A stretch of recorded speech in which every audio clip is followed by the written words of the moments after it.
and welcome to another episode of Expert Speak. I'm Michael DeLon. Today I'm talking with Bernie DeSantis. Bernie, how are you today, sir? I am very well, Michael. Thanks for having me. How are you today? You are welcome. I'm great. Better now that I'm here with you. It's going to be a fun conversation. Bernie is a friend of one of my friends, one of my clients, John Browning. John connected us, and we kind of hit it off and said, Bernie does something that's really cool in helping business owners and things empower your team for greatness. And when I got to know Bernie, I said, why don't you come on my podcast and share your expertise with my audience? That's what we're going to do today. Tell me, Bernie, how in the world did you get doing what you're doing today? Well, thanks for asking, Michael. An interesting story. I got into training and learning and development in kind of an unconventional way. Originally, started my career at Quicken Loans as a mortgage banker. In my wisdom, in my teens, I went to college and got myself a marketing degree, thinking that every widget out there needs to be marketed. And so, naturally, I ended up in sales. I was sitting there making 100 phone calls a day, asking every single person that I talked to for a credit card. And I was fairly good at it, but realized pretty quickly that I didn't have a lot of passion for it. But I was at Quicken Loans at a really fortunate time when they were creating their first leadership development program. And, it was kind of a bare bones program. They had a few topics and executives would come in and talk with the new leaders from their experience about that topic. But it was nowhere near the robust program that I'm sure that they have now. So I went and I interviewed for it, and without ever having led a single person in my life and without ever having trained anyone, I actually got the job. And my role there was as an experiential trainer. So I was taking large groups of these up and coming leaders, and we would go do experiential training like ropes courses and SWAT team trainings, or I would build these full day immersive activity based missions. Little secret, it was basically playing games all day with people. But as you can imagine, especially as it pertains to the ropes course and the SWAT team training, when people are dangling 3 stories up in the air or they have little rubber bullets flying by their head trying to execute these missions, they had very significant and sometimes very profound breakthroughs in how they approached their day-to-day at work, but also in their home family life with their families. And so these were events done on a Saturday.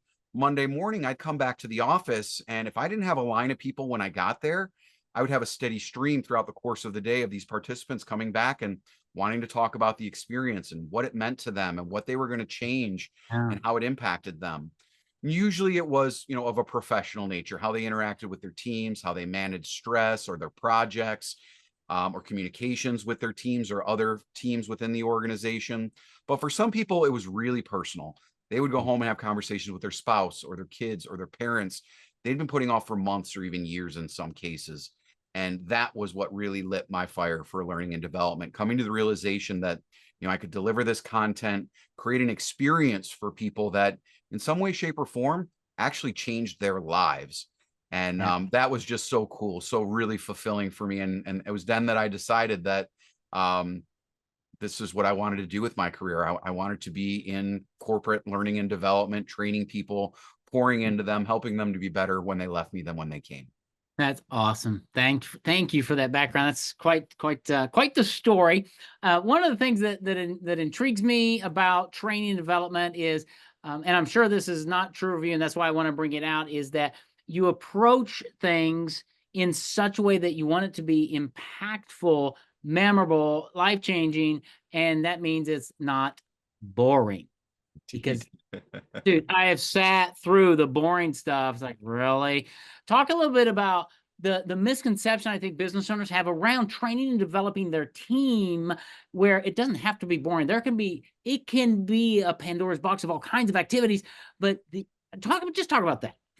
Yeah, absolutely. So, over the course of COVID, Insignia, my company, we got really heavy into the virtual training space, right? Everybody had to.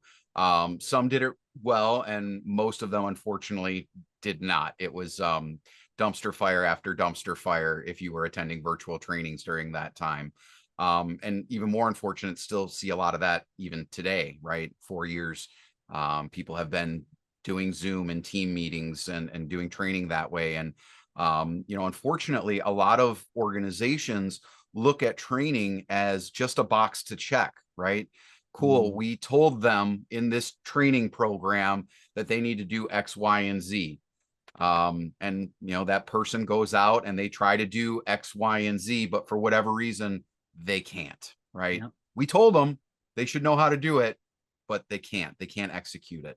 So, I think unfortunately a lot of companies approach training in that way. They just tell you what you need to do, expecting that you're going to hear what they say and then go and do the thing. But the reality is as human beings, there are a variety of different ways that people learn, right? Some people are auditory, some people are kinesthetic, some people are visual learners. And some people have a preference for the type of learning that they do. But the Absolutely. reality is that we all learn from all three different ways. And so, in order to really create an effective training program, you have to have that mindset of how do I visually engage people? How do I auditorily engage people, right? The sound of my voice or playing music, things like that that engage people. And then the actual kinesthetic portion of it is the hands-on activity, right? You can't just tell somebody how to go and do the thing and expect 100% adoption. You have to tell them, show them, do it with them, practice it, review it, and then, of course, have follow up on it as well, right? It's a process to ultimately learn and execute the things that you have learned, right? It's called skill Mm, transfer: tell, yeah. show, do, practice, and review. If you do all of those things, you're all ultimately likely to have a much higher adoption rate with the people that you're training. And if you don't take that approach, you're going to continue to have dumpster fires. Yeah, exactly. Tell, show, do, practice, and review. You could just put that to a rhythm, man. Tell, show, Absolutely. do, practice, and Absolutely. review. I mean, ultimately, that is a simplified version of how the U.S. military trains all of its soldiers. Uh-huh. We're talking about things as basic as how to put food on the plate in the Yeah, mess hall to how to launch a nuclear missile. Like yeah, it's proven and tried. It works. yeah. That's amazing. So, all right, let's talk about small business. You're growing a small business and things. You're building your team. You're hiring people. What's the importance of why do people need to really be thinking about training, and how do you approach it where you can actually come alongside them in a really kind of cool way? Yeah. So, when you're talking about like onboarding, as an example, there Mhm. are a lot of organizations out there, big and small, where their training program consists of you sitting new hire Bob down with a seasoned producer Sally and saying, watch what Sally does and then go do it. Yeah, Um, there are some folks who can learn that way, and it does occasionally work. However, Sally, while maybe she was trained properly, now that she's a top producer, she's probably not doing all of the things that she was originally trained to do properly, right? So then Bob is learning from Sally, and maybe Bob actually does pretty well. So now the next new hire, they say, okay, Jim, go sit with Bob. And now you're 2 degrees of separation away from the actual standard operating procedure of how to do the thing. And eventually, that process gets so diluted that no one is doing the thing the way that they're supposed to be doing anymore. And so ultimately, that is going to impact the bottom line of an organization, right? If you're not doing the things the way that they're supposed to be done, how can you ultimately get the result that you're looking to get, right? right. Um, when I approach training, and organizationally speaking from Insignia perspective, we provide fractional resources to organizations so that they can design, develop, and deploy training that actually works and sticks. And so we have, fractional chief learning officers to talk about strategy and enablement, instructional designers to actually build out the content, taking adult learning theory into account. We have instructors and facilitators to actually deliver that training content, LMS administrators if we're talking about e-learning and obviously to track all that learning that's happening, project managers to manage large scale rollouts and change management initiatives, virtual producers for online events. And ultimately, you need all of those people who have that area of expertise to help effectively run your training program. Now, the way that we approach training is from an engagement perspective. I mentioned virtual earlier. Virtual is an interesting beast in and of itself. But a lot of people, what they'll try to do is take in-person content, jump in the Zoom, and deliver it the exact same way that they did an in-person event and expect to get the same results. Yeah. But it doesn't work, right? Because people don't want to be talked at anymore. They don't want to be lectured to by some little floating head on the screen anymore. You have to engage your participants and the learner. And there's a lot of different ways to do that, whether you're talking about in-person or e-learning or a virtual training program. But ultimately, it's following the same steps that I just told you before: tell, show, do, practice, and review. And when you have activity built into that training program, people are going to absorb what it is that you're trying to teach them. There's no way around it, unfortunately. Human beings, adult learners especially, learn by doing. And Yeah. so that is the approach that we take with any of our training programs or projects that we work on with clients: is how can we engage the audience and get them to do the things and practice the things that we're trying to get them to do in a live environment when they finish their onboarding. Yeah, it's crazy. I heard a stat the other day, and I don't know who said it or where it came from, but it was almost unbelievable that something like 74% of employees are not engaged at work. And I had to stop, and I'm like, what? Mhm. That many people are just going to work, get a paycheck. They're flipping through Facebook. They're doing whatever, but they're not engaged. And a lot of it, I'm sure, has to do with training, onboarding, knowing what I need to do. Why does it matter? Mhm. And if I don't know what to do, what do I do? Right? All of that. Do you find that out there in the business world? Yeah, absolutely. I actually saw read a very similar statistic that somewhere around 70% of people are actually searching for a new job within 3 months of starting a job That's because crazy. of poor onboarding and follow up from their leadership. There's no coaching, there's no performance management. It's just, hey, we taught you the thing, go do it. Yeah. And so that does unfortunately create a disengagement with those employees, right? If they don't understand the process, if they don't feel supported, if they don't feel like there's a path forward for them, they're going to disengage. They're going Yeah. to take the path of least resistance. They're going to do the things that they have to do in order to keep the job as long as they need it. But the Right. reality is when the boss walks away, they're on their phone searching for that new gig, or they're on Facebook or TikTok or whatever the case may be. Indeed. Sorry, did you get that pun? Um, all right. So what kinds of trainings do you provide? What kind of training should a small business owner be thinking about? Great question. So, Insignia is industry, product, service, subject matter, even client size agnostic. I don't really care what your widget is necessarily. I'm sure it's special, as everyone's is. But what we care about is the learner, right? What is it going to take to get the learner from point A to point B so that they can effectively go and do that job? So we focus on things like leadership development, coaching programs, onboarding programs. Soft skills are super important in really any line of business or any industry. We will also do technical and software type trainings as well. And again, in person, virtual, e-learning, all of the above. At the end of the day, again, for us, it's about what is going to get that learner to be able to execute the objectives of that training program when they're done with the training.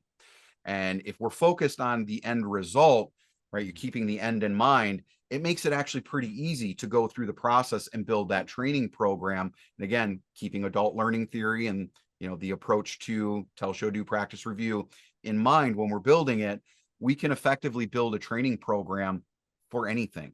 I won't say necessarily rocket science because I'm not familiar with it, but I'm Yeah. sure I have an expert somewhere that can build out a training program around rocket science if you really want. Yeah. So there's a differentiating point right there that I want people to understand is it's not that you have these training programs on the shelf, you pull them out and say, oh, you need the blah, blah, right? That's not what you're doing here. You're taking a business owner and they're coming to you and you're having a conversation. Explain kind of what does somebody struggle with when they come to you, and what does the initial kind of thing look like? Yeah, a lot of times it's we're presented with the symptoms of the problem, right? So I'll kind of give you an example. One of my existing clients, they are an outsourcer of various services, but one of the services that they provide is call center work, call center employees. So they came to us and they said, hey, listen, we think that there's a problem with our onboarding program. What we're seeing is a 300% attrition rate annually of our 700 employees in the call center. And so as we started to dissect the problem and talk about their training, we came to recognize that, yeah, there were some areas of improvement in how they're delivering the training. But ultimately, the problem wasn't really with the training. It was with the follow-up after the training. Kind of the same example I've been giving this whole time, right? Once they finished the training, they were popped out onto the phone and said, okay, we taught you, go and do your thing. Well, Yeah. there was no coaching, there was no follow-up, there was no quality assurance. All of those things make an employee feel supported and feel like they have the resources to be able to do the things that they need to do. And, so that's a very similar situation with almost all of our clients. They come in, they say, hey, this is our problem. We think it's a training problem. And so we'll come in and start to dissect that training. Or if they don't have one, we'll say, this is what we recommend you do for your training program. And ultimately, it's going to lead to a better or a good or great result in most cases, because we are training experts and that's what we do. We're able to follow the line all the way through from the moment that it becomes an employee through to 6 months after they've finished that onboarding training, right? It's all of the components that ultimately you need. And the average business owner, they're not training experts. They don't think about all of those aspects, nor really should they. Because ultimately it doesn't really come down to how you do the thing, right? You might be a plumber and you have 100 plumbers underneath you. That's not going to make you a training expert on plumbing. It just means that you're a subject matter expert in plumbing. Right. So, it's less about the how and more about the who you get to do the thing that you need to do. So that is my recommendation to those small business owners is, you may be the subject matter expert in the widget or the services that you provide, but nobody's expecting you to be a training expert. Right. We are that people. We will come in and learn from you as the subject matter expert, extract that information, and then build out an effective training program that gets you the result that you're looking for. Very cool. Very cool. And so once you've built that out, does the company can they just reuse that training? Do they retain you for life? I mean, what's Great kind of a step? question. Yeah, great question. When we build out a training program, it is typically custom or bespoke to that particular client. So when we hand it over to them, they can then use it over and over and over again in perpetuity, right? Can and do they sometimes still come back to us? Yeah, absolutely. Because I have some amazing facilitators that are just dynamite and will come in and essentially act as you, taking the subject matter expertise that they learned from you, but delivering it in a really engaging way. So a lot of clients will continue to work with us so that we come in and deliver the training programs for them. But oftentimes they will come back to us for other training gaps that they find, right? Maybe we built their onboarding, but then they come to recognize, wow, I didn't really train my leaders and managers all that well. So then we'll come in and we'll build a leadership development program for them. We will provide them with executive coaches who can help them to understand better how to work with their teams and help their teams through the process that they're going through. So it's very rarely a one and done type situation. A majority of Insignia's clients, I would say roughly about 70 to 80% of our revenue comes from existing clients that keep coming back to us over and over again. It's good. And that's how a business owner really needs to think. If you're going to empower your team, it starts with you and your leadership team to empower your other team. But it starts with understanding, there's a different model out there. There's something that you're missing. And if you want to start talking about ROI and profits, training is one of those things that most people miss. But when you have a great team, you're going to drive more revenue to the bottom line because they're treating your customers better. They're following the SOPs. They're doing what you had in your head to do, but with proper training, you've empowered them now to actually get it done. Is that a fair statement? That is a more than a fair statement, Michael. I mean, and we take back the veil a little bit, right? And it's really no secret. most people leave or quit a job, not because they don't like the job, not because they don't like what they have to do. It's because of poor leadership, because Yep. the leader that is put in place was never actually given the tools or resources to effectively lead a team. And so we're basically handcuffing all of these people, both the manager as well as the folks that work for them, into mediocrity. And it's really a terrible situation to be in. Yeah, absolutely. Well, I'm sure that there are some listeners who are in those terrible situations who've seen and are experiencing churn and are pulling their hair out because, you can't find anybody to work anymore and all of that. So I think Bernie might be in a position to at least have a conversation with you to maybe illuminate some things, ask you some questions that maybe you haven't thought of asking yourself, and to see if maybe there's an opportunity for him to deploy his expertise to help you empower your team for greatness and do it in a way that's super cost effective, that's step by step, but is holistic and is very unique to your situation. So Bernie, somebody's out there, they're listening to this and something's hit them today. How do they find you? Well, the easiest way, Michael, is to reach out to me on LinkedIn. I am very active out there, so they can certainly connect with me that way. But alternatively, they can go to my website, insigniatraining.com. More than happy to have a conversation with anyone who needs help training, right? Anybody who Excellent. has a learner involved in the process, we would love to help. Well, that's awesome. I'll make sure those are in the show notes. And I've learned some things from here. And I know that your heartbeat is to help people with learning opportunities and to, dare I say one more time, empower your team for greatness, because Absolutely. they really are your greatest asset in business. And you need 100%. to treat them like gold and elevate them. They're going to stick with you longer. They're going to do a much better job. They're going to be more satisfied. And your business is going to thrive because of what you've done to pour into your team. And that's what Bernie can help you do. So, Bernie, man, thanks for what you do. Thanks for showing up and making a big difference in the lives of business owners and their teams. Absolutely. Thanks for having me again, Michael. I appreciate the time, brother.